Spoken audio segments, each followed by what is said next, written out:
9 heures du soir. Enfin, c'était vraiment de très très longues audiences et tout le monde avait noté qu'il n'y avait pas d'écrit. Mais les avocats avaient dit, en même temps, vous inquiétez pas parce qu'ils vont prendre la décision tout de suite et vous l'aurez demain. Donc c'est frais dans leur tête.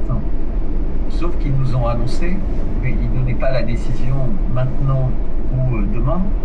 En octobre, ils nous annonçaient en janvier. Et la décision, elle tombait pile poil pendant la séquence des pièces jaunes.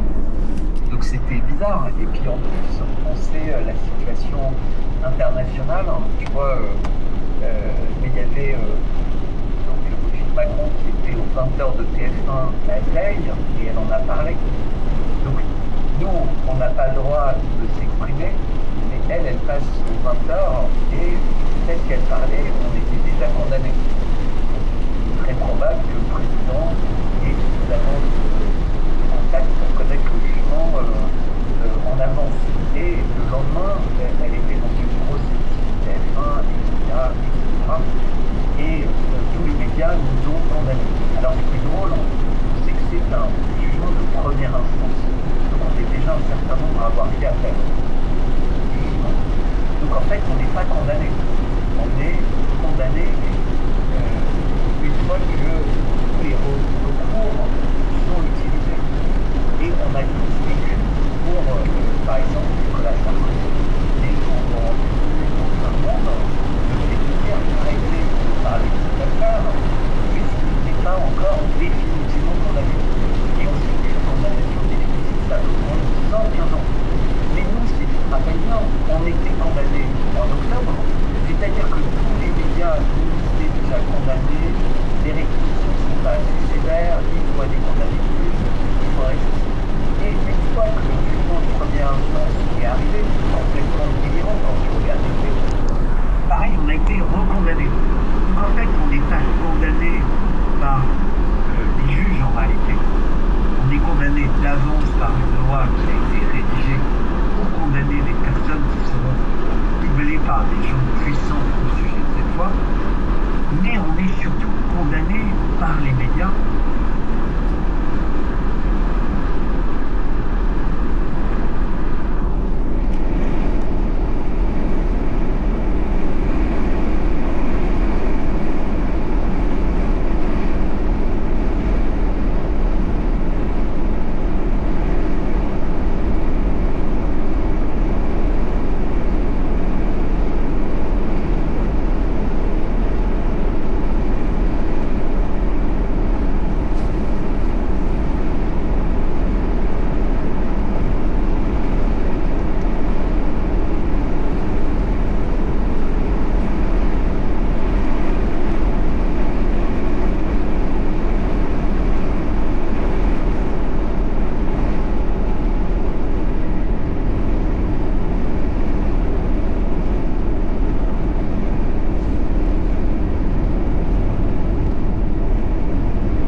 Et les médias principaux ne s'intéressent pas aux faits, et ils nous condamnent uniquement.